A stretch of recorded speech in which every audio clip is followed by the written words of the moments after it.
Hey friends, if it's your first time here, welcome, otherwise welcome back, and thanks for giving us Big Dorks some of your time. For today's video, we'll be looking at a number of super cool, very silly Easter eggs that I've come across while playing the most underrated game of all time, Generation Zero.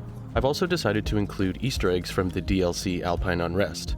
It has been out for a few years now, and is easily worth the $5 or so it costs, and it also just happens to have a ton of awesome Easter eggs. Thanks again for watching, and enjoy! Hard as a rock. This was one of the more difficult Easter eggs to find on this list, and I wouldn't have been able to find it if I didn't already have the coordinates. I say that because it's cleverly hidden on a rocky cliffside. Knowing it's there, it's pretty clear that something's hidden. If you've ever played a video game before, you know what a secret entrance looks like. But if I wasn't looking for it, I probably would have never found it. In order to access the bunker, you have to shoot the right spot with your boom boom gun, which reveals the secret entrance.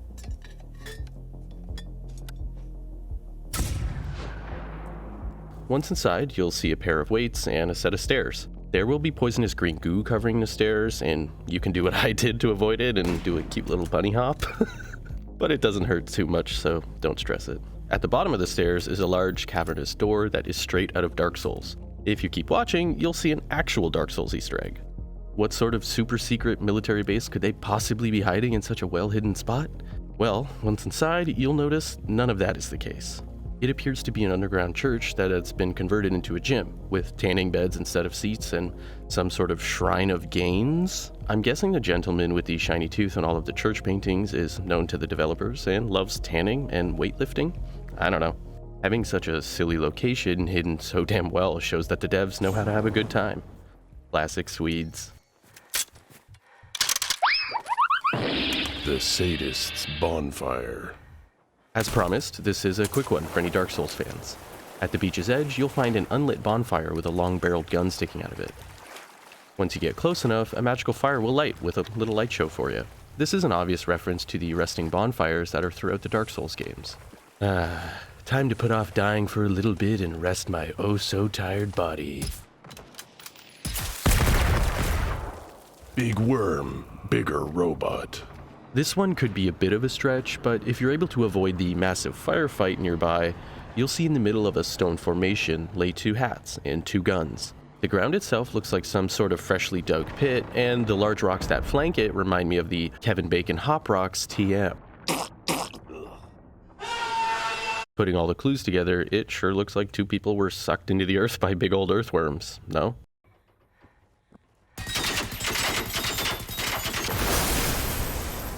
Wilson!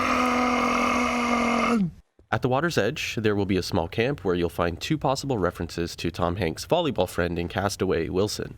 Only this time, I guess the castaways didn't have enough time to draw eyes, nose, and a mouth, which I attribute to the giant attacking robots?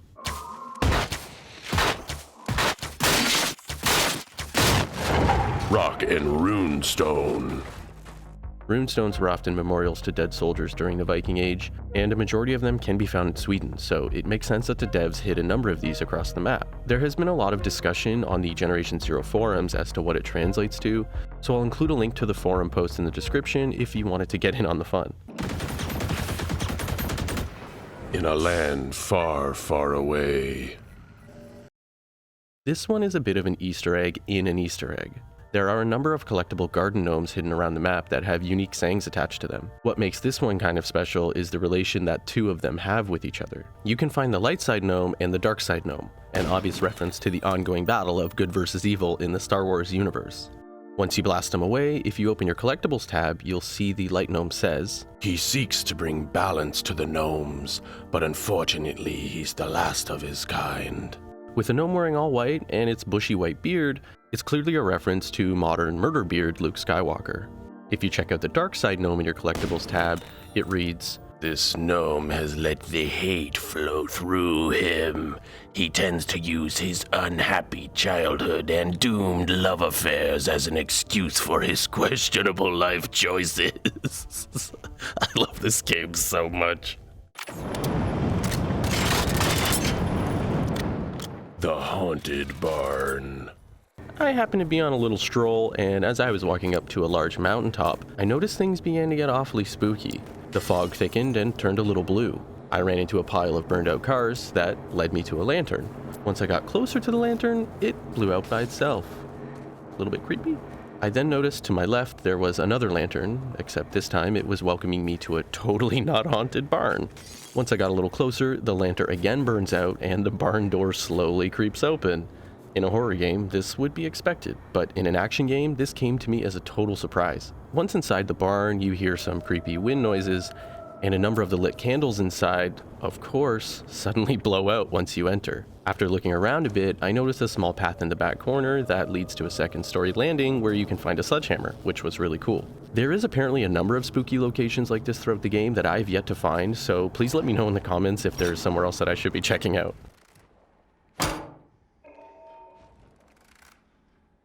Foot soccer house. Soccer foot house ball. Soccer house. Football house. Depending on where you're from, this Easter egg may have a different name for you, but since I'm Canadian, I'll refer to this as the soccer ball cabin. When you head inside this fairly inconspicuous cabin, you quickly realize that it is far from that. A butchered corpse lies on the floor with a ball, but once you start looking around, things quickly escalate from being a casual sports fan to this.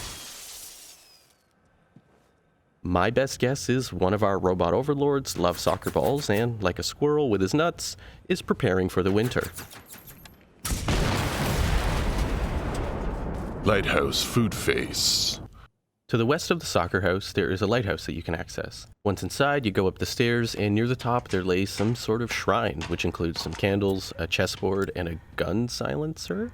That's not the weirdest part, though. A number of regular household items that you've already seen throughout the game now have cute little faces drawn on them. I can only imagine someone hiding up here having arguments with his puppy dog Football and closing his eyes while he thinks about his Jasmine Rice's plump, supple lips.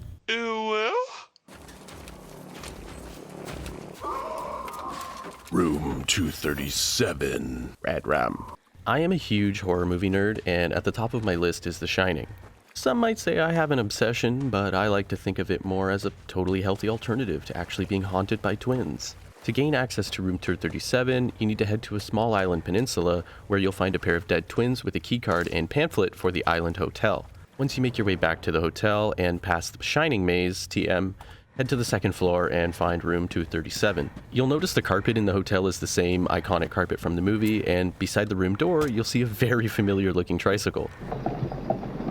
Inside the room, you'll find a couple more references to the movie, from the famous axe in the wall, even though it's a door, to a blood-covered bathroom. In the blood-soaked bathtub, you'll find a letter with a sentence repeated over and over. I don't want to play with you anymore, Daniel. Another awesome nod to Jack Torrance's letter from the movie, as well as the iconic, "Come play with us" line.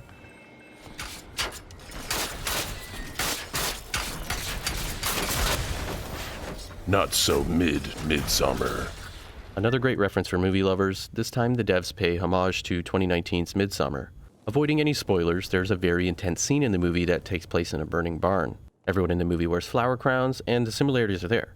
The movie takes place in Sweden and is based off the very real Midsummer Festival, so this is a neat little reference for the Swedish devs to include in their game. Based in Sweden. Alright, if you're still here, thanks for sticking it through. Before I get to my last, and by far my favorite Easter egg on this list, I wanted to include a couple of honorable mentions that may not be Easter eggs themselves, but I feel add a lot to this game and showcase the care and time the developers have put into it. From small, unique locations like this cabin that has an ongoing strobe light so we can rave, to the church pianos throughout the game playing different iconic songs.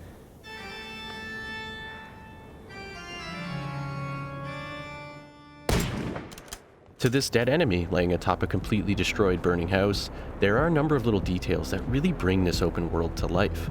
Too many open world games feel huge, but not alive. There are hundreds of small scenarios in this game that showcase little story vignettes of what happened during the fall of Sweden. Like this dead sniper I found atop one of the church steeples. I noticed a little bit of blood on the windowsill, looked out the window, and saw a number of dead doggos laying in a nearby cemetery. Obviously there was quite the shootout here, and this burning boat I saw floating in a lake. It piqued my interest, and after some investigation, I found a handgun laying on a blood-covered dock, and a body at the bottom of the water. Like, what could have happened here? These little story vignettes really get the imagination going and bring a lot of life into this game. You aren't necessarily running into live scenarios, but seeing the end result allows you to create your own story of what might have happened. I love it so much.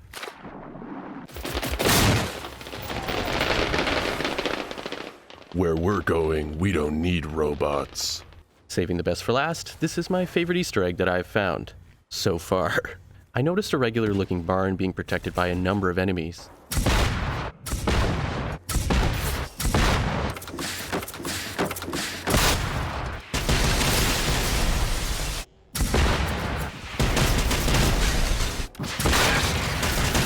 So after doing some ass blasting, I made my way to the barn, only to find the fucking DeLorean from Back to the Future. Or maybe the dollar store version of the DeLorean. Instead of boosters, it has garbage bins. But it still has the iconic gull-wing doors, the sideways floating tires, and a set of clocks on the dash. Between the two bins lay a booster that you can actually click.